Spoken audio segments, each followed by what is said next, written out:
Hello. Stop it. Wait, That's okay. do I need to look at the camera at Coasy? Either one, just do Okay. what feels good. Yeah.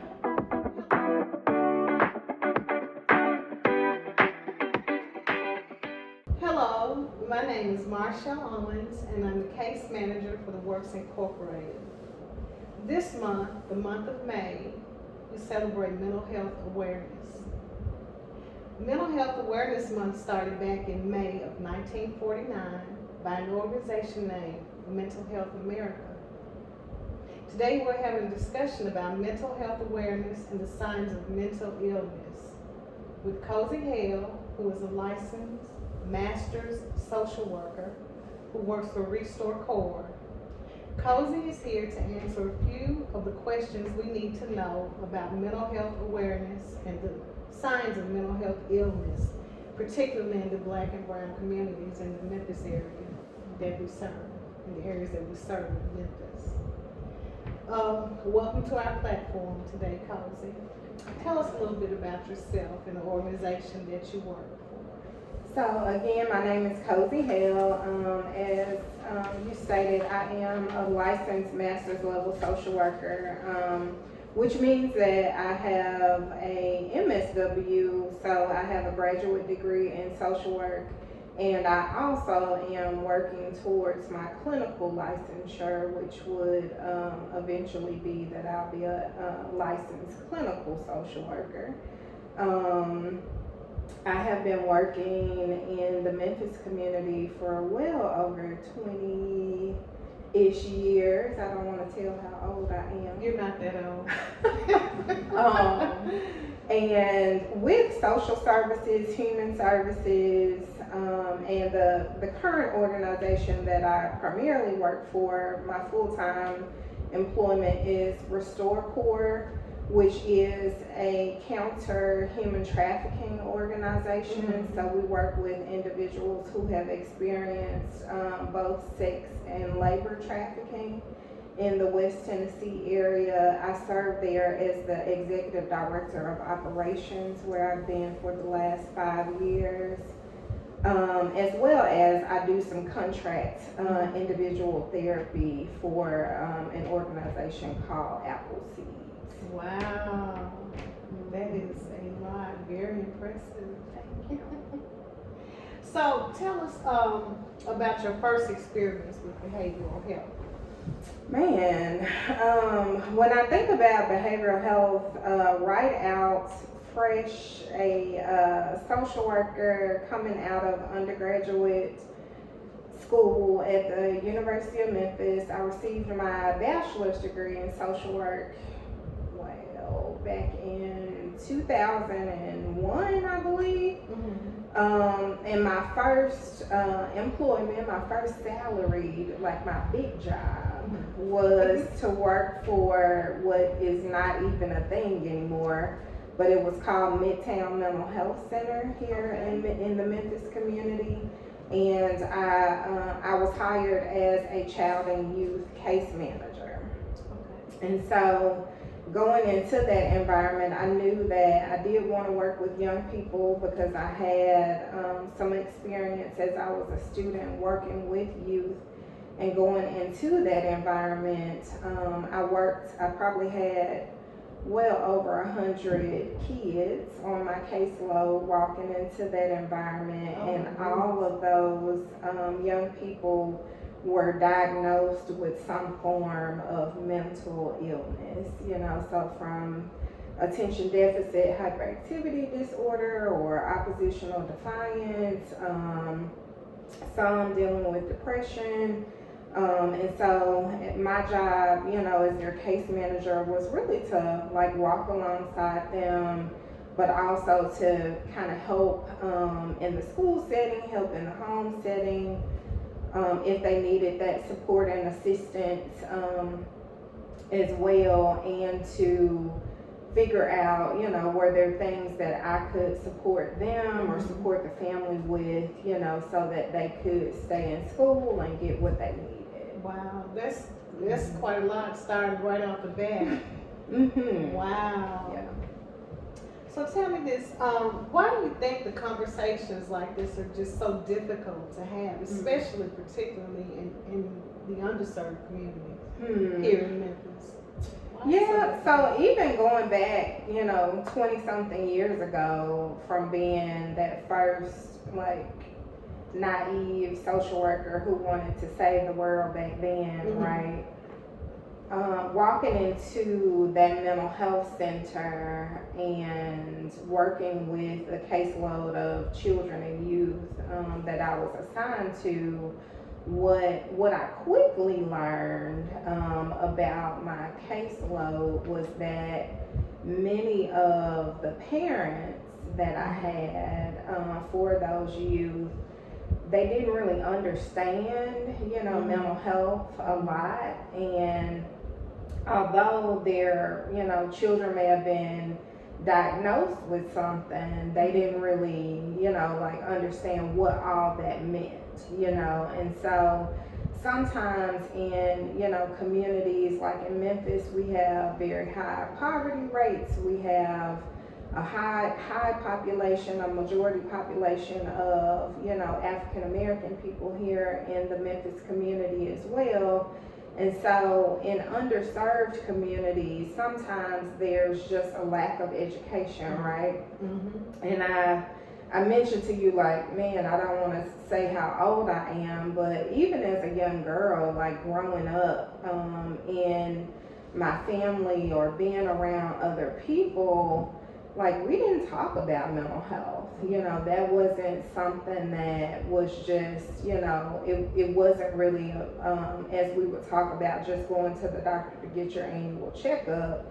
Nobody was, freely saying, like, are you going to get a mental health assessment? Are you, like taking any ADD medicine, those kinds of things. And so sometimes in families, you may have like an older relative or somebody, you would go in and, grandma or big ma is in there, and you have the uncle, or somebody who stays in the back bedroom, and everybody kind of knows, without it really being a spoken thing, that there may be something going on with Uncle Fred, if you will, but nobody's really talking about it, and so I think, in a lot of conversation or our communities, what the conversation does become is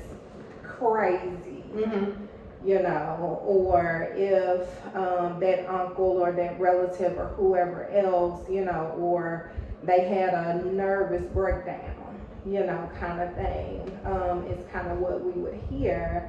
And then, as you kind of grow up into adulthood, or you learn more, you go into a profession where you start learning about mental health, then it's like, oh, that's what, someone meant, by having a quote unquote nervous breakdown, kind of thing. I can reflect back growing up, seeing examples of that in my own family. But, back then people tried to keep it, hush hush. We just look at crazy. That's what it is, and decided not to do anything about it. I don't even think we knew how to go about it, or we just need to try. Because it was a thing, it was almost like taboo to admit that you had a situation like that in your family. So. And so you think about the generations, right? And so if it becomes a generational thing, then we raise children, and we continue to raise generations of people who it becomes taboo. We don't talk about it, and we look at it in a way that's negative, instead of looking at it like, well, is this something that can be helped? Like, what do I do if, this is happening? Where do I go? Where do I get some help? And, is it a bad thing, that I have to go to the mental health center, or that I have a counselor, kind of thing? Yeah, it was always frowned upon. Mhm. It showed like a sign of weakness, Absolutely. and you just have to, be labeled that Mhm. and just live with it. Yeah. And Yeah. it doesn't have to be that way. Mhm. Also, while we're on this, do you think mental illness is generational? Can it be? Well, I think a lot of maybe what the research probably would suggest is that people can have like a genetic predisposition to mental illness. So like if there's so as like a mental health professional and assessing or doing psychosocial assessments, you always want to ask, like, is there a history of mental health or mental illness in your family? Were the parents or caregivers or any of those individuals? Because I think there are some ties, that show that if there is some genetic predisposition to it, then it can be kind of carried on to that offspring, those other children.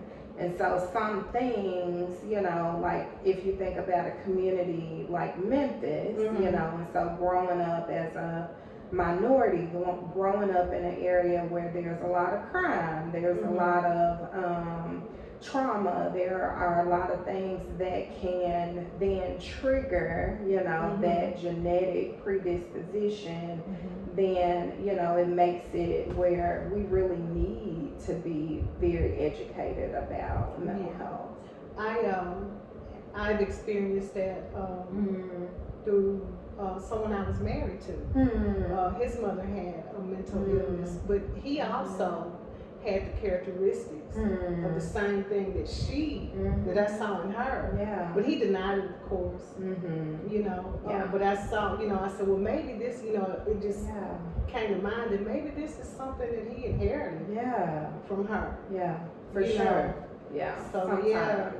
I think one thing that you said too that I didn't want to like glaze over, but that weakness, so especially when we talk about communities of color, right?